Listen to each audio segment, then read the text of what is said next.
Atom के बारे में जानने की कोशिश करते हैं जी। कोई भी हमारे पास मैटर हो, ठीक है, हमारे आसपास कोई भी चीज़ है वो जगह घेरती है और उसका वजन भी है, तो उसको हम मैटर कहते हैं, ठीक है। तो ये कहा जाता था पहले कि हमारे पास कोई भी मैटर जो है वो किससे बना हुआ है जी, स्मॉल पार्टिकल से मिलके बना हुआ है, ठीक है। यानी कि अगर हम छोटे छोटे जो है पार्टिकल्स को इकट्ठा करें एक जगह यूं करके हम कर रहे हैं, तो ये क्या हमारे पास एक डॉट सा बन गया या एक थोड़ा सा हमें निशान नजर आ रहा है। तो कोई भी चीज़ हो हमारे पास जो है स्मॉल पार्टिकल से जो है वो बनी हुई है। ये पहले की हमारे पास जो है वो क्या होती थी, थेरीज होती थी। तो हमने एटम के बारे में अगर बात करनी है तो पहले हम ग्रीक फिलोसफर्स की अगर देख लें तो उनके उन्होंने हमें क्या बताया जी। उन्होंने हमें यही कहा कि हमारे पास कोई भी मैटर हो, ठीक है, उसको जो है वो हम क्या कर सकते हैं, स्मॉल एंड स्मॉल पार्टिकल्स में क्या कर सकते हैं जी, डिवाइड कर सकते हैं। लेकिन एक हम ऐसे हिस्से तक पहुंच जाते हैं जिसको मजीद अगर हम डिवाइड नहीं कर सकते, तो उसको हम क्या कहते हैं जी, मैटर कहते हैं, ठीक है। तो ग्रीक फिलोसफर्स ने इसके बारे में बताया। उसके बाद डेमोक्राइटस जो थे उन्होंने हमें कब बताया जी, और क्या इसके बारे में इंफॉर्मेशन दी उन्होंने, 460 टू 370 बीसी यानी कि बिफोर क्राइस्ट, ठीक है। उस वक्त का हमारे पास ये जो है इन्होंने ये जो शेयर की वो ये इंफॉर्मेशन थी कि एटम जो है वो बेसिकली किससे निकला है जी, एटमोस से निकला है, ठीक है। और इसका मीनिंग क्या है, इनडिविजिबल, यानी कि अगर हम किसी भी चीज के बहुत छोटे छोटे हिस्से करते जाएं, जैसे मैंने एक पेज ले लिया, ठीक है, एक पेपर ले लिया, ठीक है, और उसके जो है मैं बहुत छोटे छोटे हिस्से करती जाऊं, उसको काटती जाऊं, तो एक मैं ऐसे हिस्से तक पहुंच जाऊंगी जिसको मैं मजीद जो है वो डिवाइड नहीं कर सकती। तो उसको हम क्या कह देते हैं, उसको कहते थे जी हमारे पास वो इनडिविजिबल है और वो क्या है, एटम है, ठीक है। उसके बाद 17th सेंचुरी में क्या हुआ, हमारे पास जो है स्टडी की गई डिफरेंट मैटर के ऊपर, डिफरेंट हमारे पास जो है वो स्टडीज यहाँ पर जो है वो इस 17th सेंचुरी में की गई, और उससे क्या पता चला, फ्यू एलिमेंट्स जो है वो देखे गए। और ये देखा गया कि बहुत हमारे पास जो कुछ एलिमेंट है वो बार बार फ्रीक्वेंटली बहुत सारे सब्सटेंसेस में रिपीट हो रहे हैं, ठीक है। बहुत सारे हमने फ्यू एलिमेंट्स को देखा कि जिसको हम कहते हैं कि एलिमेंट्स के अंदर जो है हमारे पास क्या मौजूद होते हैं, स्पेसिफिक एलिमेंट के एटम होते हैं। जैसे हम क्या करें कि एक कार्बन का, कोयले का हम ढेर ले लें, ठीक है, कोयले का हम क्या लगा देते हैं, एक ढेर सा ले लेते हैं, ठीक है।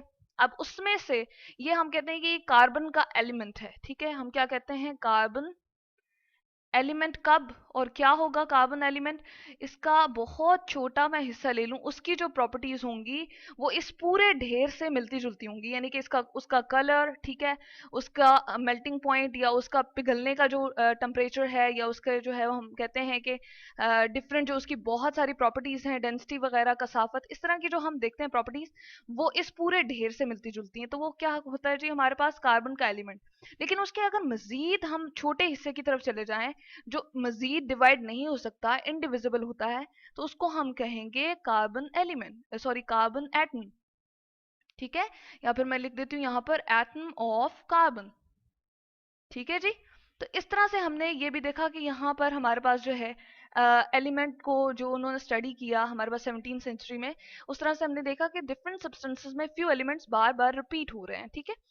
तो उस तरह से भी हमने एटम के बारे में यहाँ पर जाना। उसके बाद जो है हमारे पास 1808 में जॉन डाल्टन ने बहुत ही इंपॉर्टेंट लॉज दिए, ठीक है।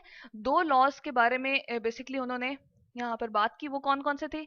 एक तो है law of conservation of matter, यानी कि अगर हम कोई भी रिएक्शन करते हैं, ठीक है, कुछ भी ऐसा हम देखते हैं कि केमिकल रिएक्शन हो रहा है, जैसे हमने लकड़ी ली, सपोज करते हैं हम यहाँ पर, हम जी यहाँ पर लकड़ियां ले रहे हैं, ठीक है, और हमने क्या किया, उनकी जी बर्निंग स्टार्ट की।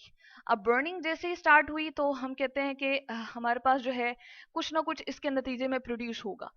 अब हमारे पास यहाँ पर जो है लकड़ियां हमने ली और मैच बॉक्स से हमने उसको जो है क्या किया जी, हमने उसको जला के और उसकी बर्निंग स्टार्ट की।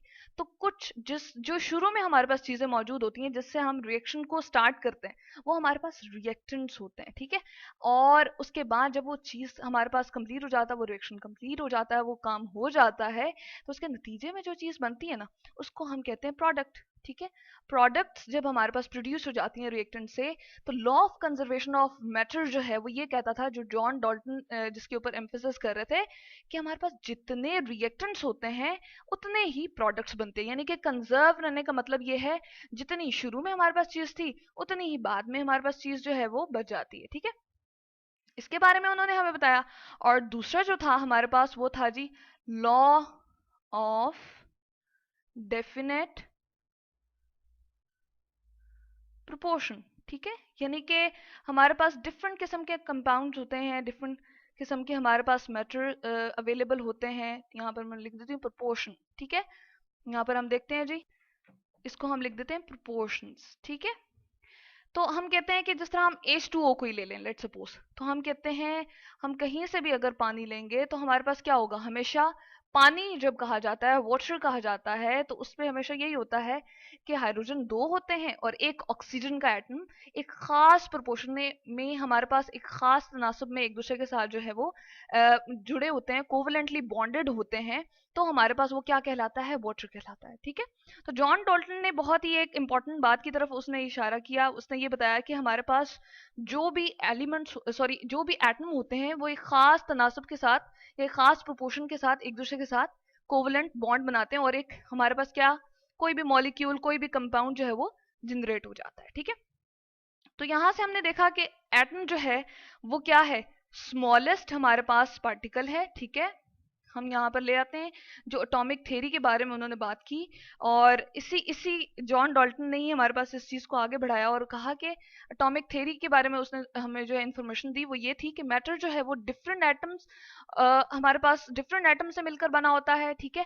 जिस तरह पेपर है, या हम ले लेते हैं अपना पेन ले लेते हैं, या हम ले लेते हैं जी पेंसिल ले लेते हैं, या आपके पास जो कीबोर्ड है उसका हम ले लेते हैं, या फिर माउस जो है। तो जो भी आपके हमारे पास आसपास में चीज मौजूद है, ठीक है, वो हमारे पास वजन भी रखती है और जगह भी घेरती है, तो हमारे पास क्या है, मैटर है, ठीक है। उसके अंदर क्या मौजूद है जी, डिफरेंट एटम मौजूद हैं, ठीक है। और उनकी प्रॉपर्टीज यानी कि उनकी खसूसियात क्या है, मुख्तलिफ हैं, ठीक है। तो यहां से हमें पता चला कि एटम जो है वो क्या है, स्मॉलेस्ट पार्टिकल है। ये कहा जाता रहा कि एटम जो है वो स्मॉलेस्ट क्या है जी, पार्टिकल है। स्मॉल एक हम कह सकते हैं कि एक हिस्सा है जिसको हम बहुत पुराने वक्तों में कहते थे कि वो तकसीम नहीं हो सकता। लेकिन अगर हम देखें, जो हमारे पास डिफरेंट साइंटिस्ट आए, जे बर्जीलियस जैसे है, उसने बहुत सारे एटॉमिक मैसेस को डिफाइन किया। उसने बताया कि हमारे पास हर एक का मैस जो है वो डिफरेंट होता है, ठीक है। उसने एटम के मैसेस के बारे में बेसिकली बात की। मैं यहाँ पर लिखती हूँ जी, एटम के मैथ्स के बारे में बात की उसने। जिस तरह हाइड्रोजन है, ऑक्सीजन है, उनके हर एक के मैथ्स के बारे में बात की, ठीक है।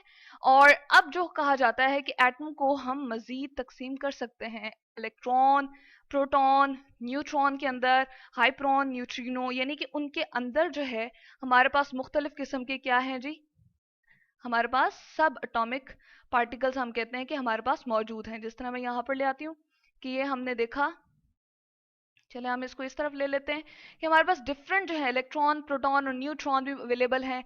इसी तरह से हम कहते हैं कि और भी इसके स्मॉलेस्ट पार्टिकल मौजूद होते हैं, जैसे हाइप्रोन है और न्यूट्रिनो। तो फर्दर स्टडीज ने हमें ये बताया कि एटम जो है वो इस तरह हम कहते हैं कि हमारे पास जो है वो स्मॉलेस्ट पार्टिकल है, उसको डिवाइड नहीं कर सकते, बल्कि ये बात गलत हुई और इसको मजीद हम जो है पार्टिकल्स में डिवाइड कर सकते हैं, ठीक है। तो जिसमें से कुछ मैं यहाँ पर मेंशन कर देती हूँ कि हमने इसको जो है वो देख लिया कि कुछ इसके एलिमेंट्स जो हैं, सॉरी, इसके जो स्मॉलेस्ट हमारे पास पार्टिकल हैं वो भी मौजूद होते हैं, ठीक है।